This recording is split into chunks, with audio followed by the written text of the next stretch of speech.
There was so much stuff in this house, it was borderline a hoarder situation, which for the most part was amazing. I bought a house full of antiques and stunning architecture, and now I have to keep it from crumbling in on itself. Hello friends, I'm Shannon Makes, circus artist, chronic crafter, and dedicated dog mom, and in June of 2023, I changed my life forever when I bought this charming yet dilapidated Victorian duplex, sight unseen, risking my entire life savings on a lifelong dream, to renovate and restore a glorious old home. I found this 1902 charmer online and uprooted my entire life to move to a city I'd never heard of in a province I'd never visited. It's easy to see why I fell in love with it. It's a grand old house with many of its original features intact, plus the listing included piles and piles of antiques left by the previous owners. But it also came with its fair share of challenges. The roof was ancient and leaking. Decades of missing gutters and improper grading was causing the foundation to cave in and the basement to flood. The sill plate was buried and rotting, and the windows were falling apart. But that didn't deter me, rather it just got me even more excited to start. And so, along with my renovation partner in crime, Phil, Smokey, and Canel the Corgi, we packed up the car, drove the 12 hours from Montreal to Nova Scotia, and moved into a house with no power, no heating system, and barely any running water. Or at least not where we wanted it to be running. Well, it's day one and is already hitting the fan because we have a lovely leak.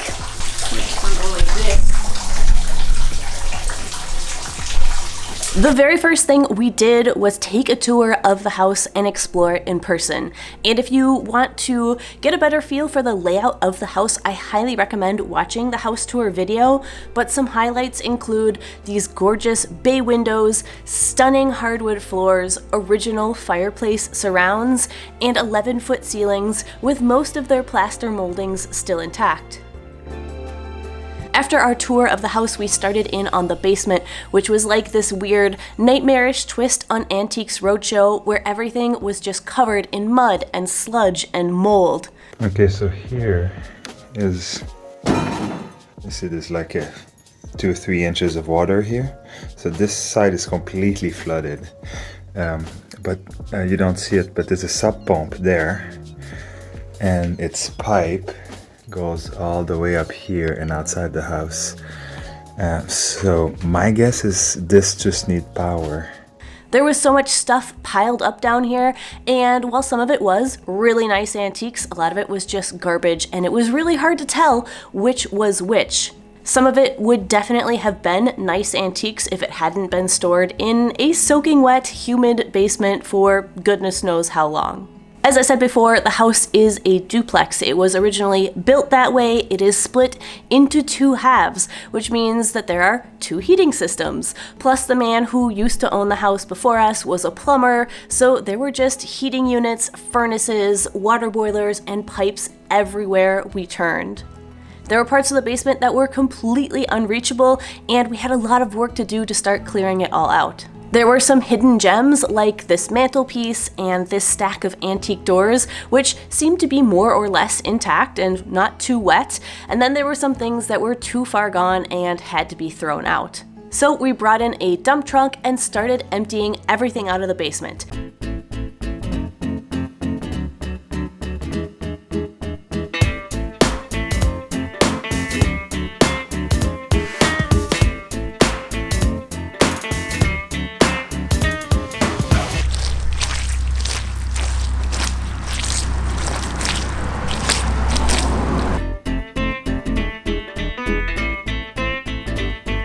We pulled out antiques, garbage, soaking wet insulation, and years of miscellaneous house debris piled up down there, from radios and glass bottles to old car parts. That's an old radio.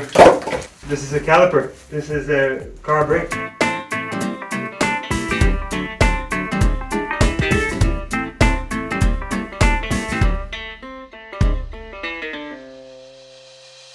We tore down all the haphazard walls that were dividing up the basement and making it hard to move around, and in the process we discovered an extensive network of tree roots. Oh my God. From all of the trees that are growing right next to our foundation. We spent days just pulling everything out of the basement and sorting it into scrap metal, wood, household garbage, antiques, and hazardous waste.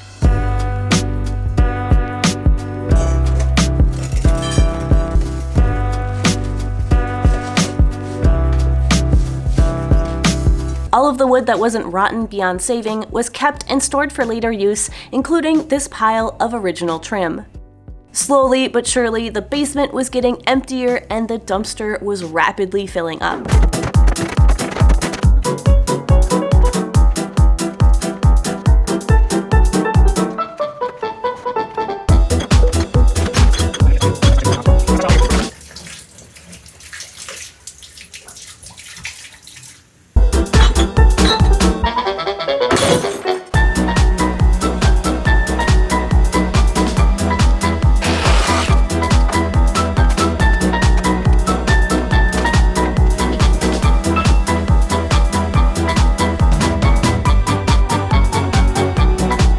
While there was still some room in the dumpster, we decided to have a little go at emptying out the attic as well, because that was also jam-packed with garbage and antiques to the point that you basically couldn't move around in there. All right, friends, attic time. Oh, it's gonna be nice and warm here. The attic is huge. It is the size of the entire house, and all of it is standing height or higher. Although, as you can see, it's also completely uninsulated and unfinished, but honestly, there's so much potential up here to one day do something amazing with it. But first, there's a lot of junk to be thrown out and a lot of antiques to be sorted through. I have a phone. The modern kind. Hello. The quickest way to empty out the attic was defenestration, so a window was opened and the tossing began. Start throwing stuff out windows. That sounds like fun.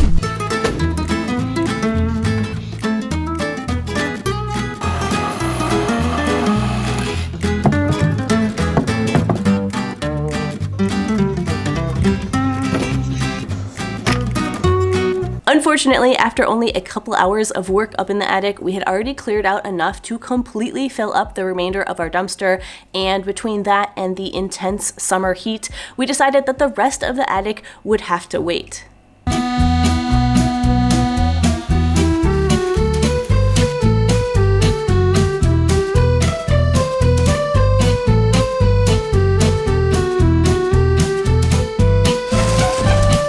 That's it? Cool.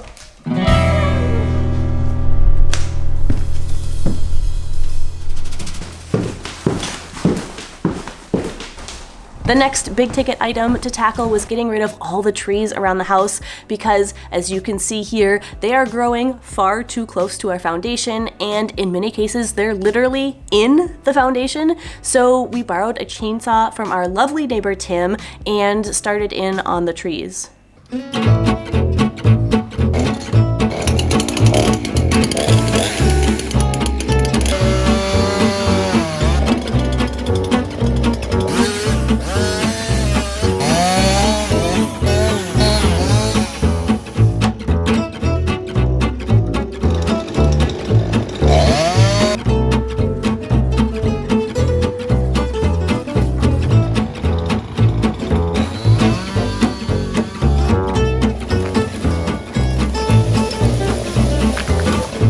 Now obviously these did not go in the dumpster, so instead we just made a few different piles around the yard. The bigger logs would be saved and stacked for firewood, even though we don't currently have working fireplaces, and the brush would be coated off later with the help of our neighbor's trailer.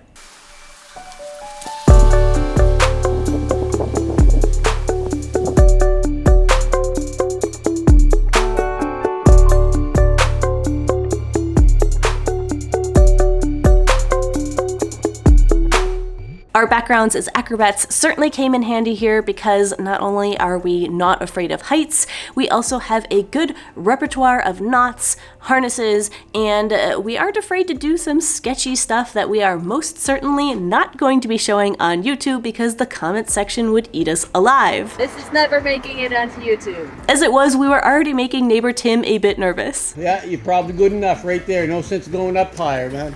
Tim had come out to share in the fun and give us a hand taking down some of the bigger branches, and nothing says neighborly bonding like chopping down some trees together.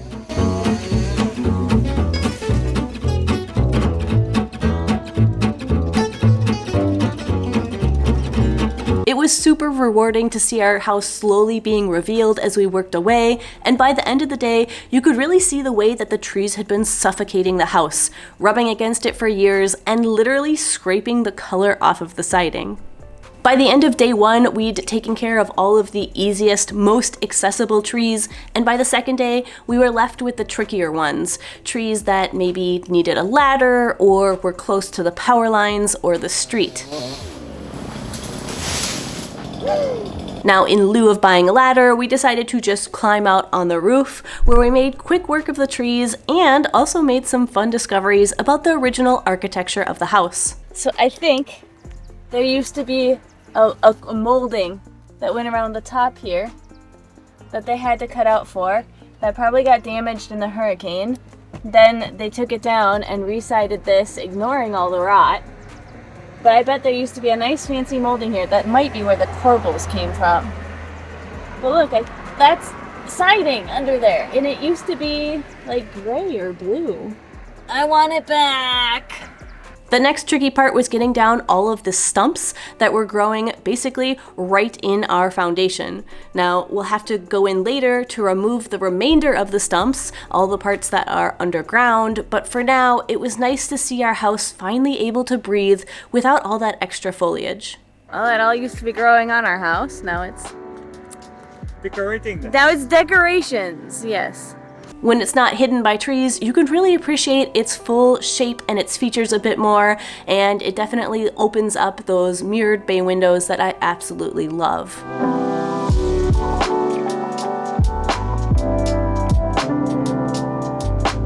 And that's where we had to wrap up for that trip down to the house because we actually had to leave to go out on contract. Now, if this is your first time finding me or if you're new to the channel, that involves packing our lives into suitcases and traveling the world, performing on stage for thousands of people every night. And you can find out more about that in some of my other videos. I have an entire playlist of circus-related content linked in the description, also somewhere over here. And of course, Canelle, the jet set corgi, comes with us. She has been all over the world. She's been to several different countries, on a few different continents, and that of course poses its own challenge. And one of the largest ones actually has been trying to keep her diet consistent worldwide because she has a notoriously delicate stomach. I have talked about it on the channel before. So lately we've been supplementing her meal times with this. It is Finn's Pumpkin Plus, and they are sponsoring this portion of the video, and I've worked with them in the past as well because I am actually a huge fan of their products for a couple of different reasons. One of them is that they use natural ingredients. Like this one, for example, it has a grand total of 5 ingredients, and they're all like foods, real ingredients that I can pronounce and that I would happily put on my own plate, like pumpkin powder and sweet potato powder. I've also been going with their skin and coat ever since the weather turned and it started getting a little bit colder here. It's been a little bit over a month that I've been giving these to Canelle, and it has definitely made a difference. She is far less itchy than she usually is.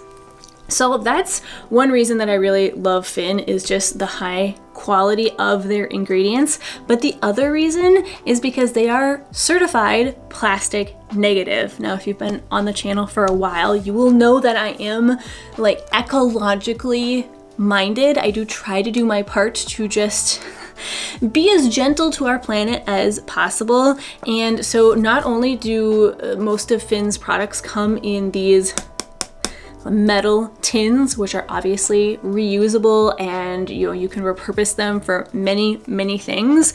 But they also work with Repurpose Global to recover twice as much plastic from the environment as they use in their packaging. So they donate a percentage of every product sold to fund the collection of low value plastic from the environment. And then once it's collected, it is cleaned and ethically processed by a woman-owned co-op in India, which I think is super neat. Like, this company not only makes a great product that my dog loves and that helps support her to, feel her doggy best, but they are also actively working to have a positive ecological impact on the planet. So yeah, anyways, if you would like to give their products a try for your own furry friend, you can get 15% off of your first Fin order with my code.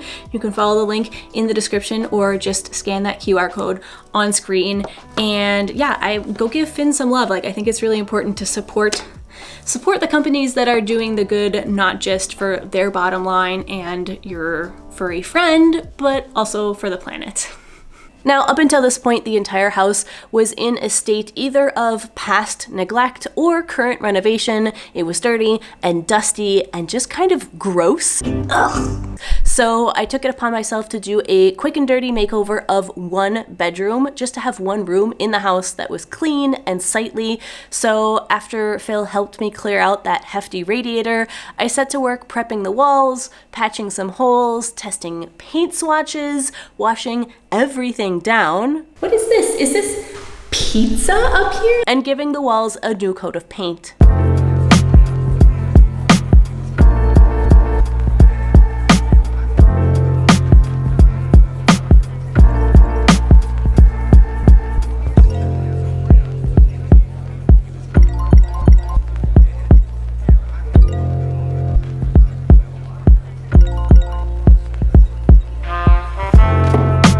Curtains were hung on my shockingly level walls. Wow, not bad. A few pieces of thrifted furniture were added into the room. There was a tiny bit of decorating to be done, mainly just from items I found in other rooms of the house, and then I called it good for now.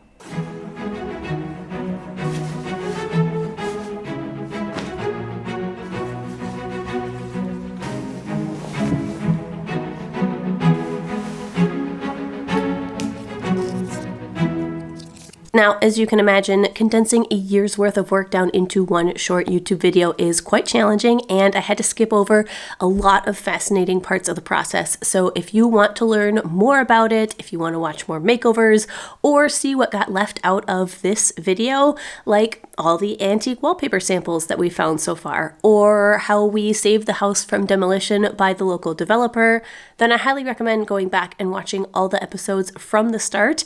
It's hours of good entertainment, and it'll fill in a lot of the details I had to leave out. The next big task we tackled was the heating system. Now, this is not something that either of us had done before, but it was a really fun new challenge and a great new skill to learn. So a bunch of 6-footer, 5-footer, and a few 3-footers, all the pecs, all the fittings you could ever need. That's for the first floor only. We'll go to school on the first floor and see what we need for the second floor. So with the general blessings of our plumber and a quick course online, YouTube University, we jumped in and started installing the heating. Remember that the entire reason I was able to afford this house was that the previous heating system was completely exploded. the first plumber that I had in here before we bought the house said he had never seen a radiator explode with such force. Yeah, they gave up on life. So keeping these stunning original radiators was not an option, and unfortunately buying new ones was equally not in the budget. And if you're curious about the thought process behind the heating choices I made, I did talk about it in great detail in one of my videos, but long story short, after weighing my options, I decided to go with propane heated hot water baseboards, and we started in on the first floor. But before we could install the new heating system, we really needed to clear out all of the leftovers of the previous system, which meant removing lots and lots of pipes, and in the process, we made a pretty cool discovery. The f*** is this? Well, use it to take the rest of them out.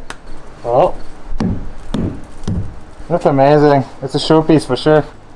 Once all the old pipes were cleared out of the basement, we could start the installation process for real, and this was definitely faster and easier with 2 people. Which is not to suggest that this was a fast process. We were working at this for quite a while. Do you see that little fitting? This little fitting right here? These guys. Nobody will know how long we've been working to get them there. But teamwork really made it go much faster, and we quickly fell into a pretty good rhythm.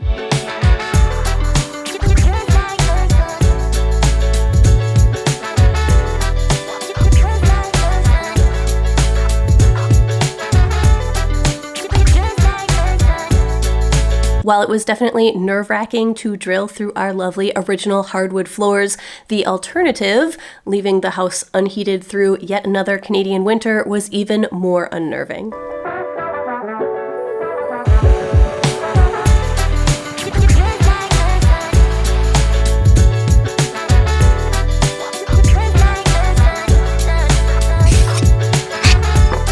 So we slowly made our way through the whole house, installing one heater after another, and our slow and methodical approach meant that it went pretty successfully without any major hiccups or mistakes. Huzzah!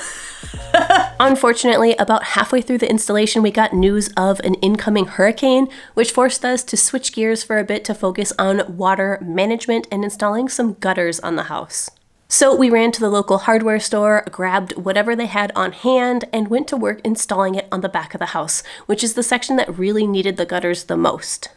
The lower roof line was very straightforward and easy, and we knocked the first one out pretty quickly, but a slanted fascia board situation on the upper roof line required some creative problem solving. So on the first gutter, nice vertical surface for us to attach the gutter supports to. This side, the fascia boards are at a 45-degree angle. The brackets are meant to be attached to a vertical surface, and we don't have one. So what we've decided to do is we took some measurements and we made some little triangular wooden blocks.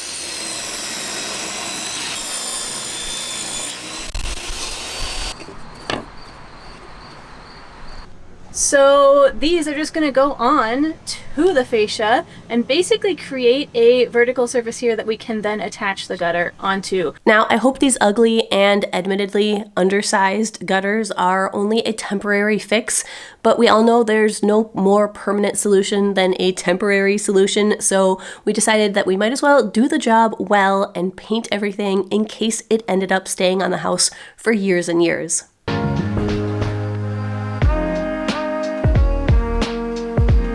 Hey, what you doing? Huh?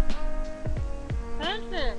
Ah. In a time crunch to get the gutters up before the hurricane hit, we put in some long days, working into the wee hours of the evening and prompting friendly neighbors to keep us going and fueled in the form of homemade tacos. We met him like 20 minutes ago, and now we have fresh tacos in our hands to power us through the next hour of work. While we had the ladder out and were in the process of waterproofing the top part of the house, we also installed a new chimney cap to keep out both the rain and the small critters. We're missing the cap on this side here, and it's just a big gaping hole.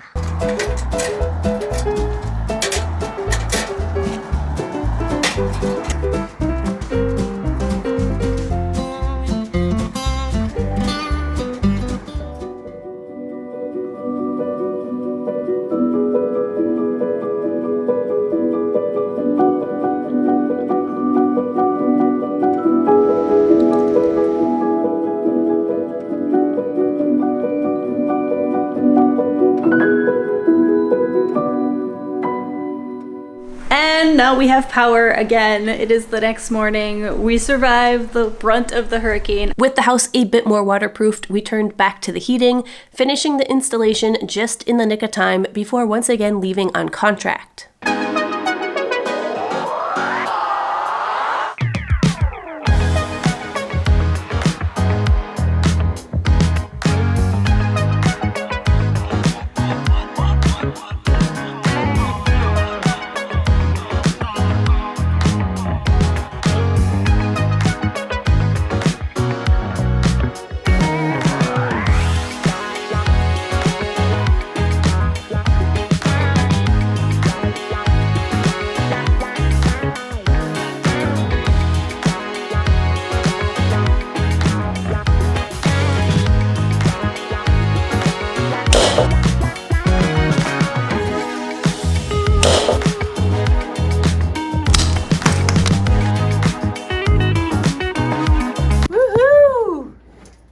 officially done and plumbed and gonna have heating when we leave tomorrow in like just a few hours. There was a lot more that happened in this year. I did a second makeshift room makeover. I sorted through the entire attic. Is this a pooping chair? My attic is a wonderful and confusing place. Picking out the antiques. Will he have a head? No, he won't. Love at first quack. And throwing away loads and loads of garbage with the end goal of opening up the floorboards and insulating the rest of the house from the frigid attic.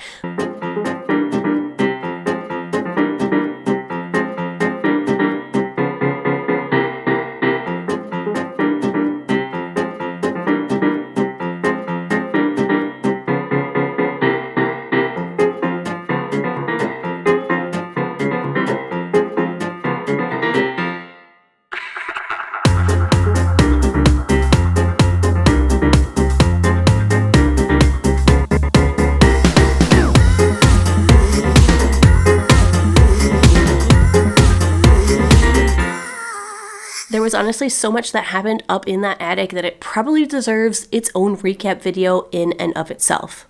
So if you're into house renovations that respect the history of the house, hard work, cute corgis, creative problem solving with a healthy dose of acrobatics, and the occasional antique haul, I invite you to subscribe and come along for the adventure. It's been a wild ride so far. We've had a ton of fun, and this next year is gonna be even better. We learn about the true history of the house, we undertake some massive improvements, and the backyard gets a big facelift. We'll be slinging a lot of dirt, solving a lot of problems, and throwing a lot of sticks, so click that subscribe button, and while you wait for the next video to come out, may I suggest going back and getting better acquainted with the house in my original video, The House Tour, which should be available on screen now. Thank you so much for watching, and have a lovely, healthy, and mentally stable new year. The guy at the store asked me, well, do you have stud bays that are 16 on center or 24 on center? And I was like, my man, the house was built in 1902. They're nothing on center.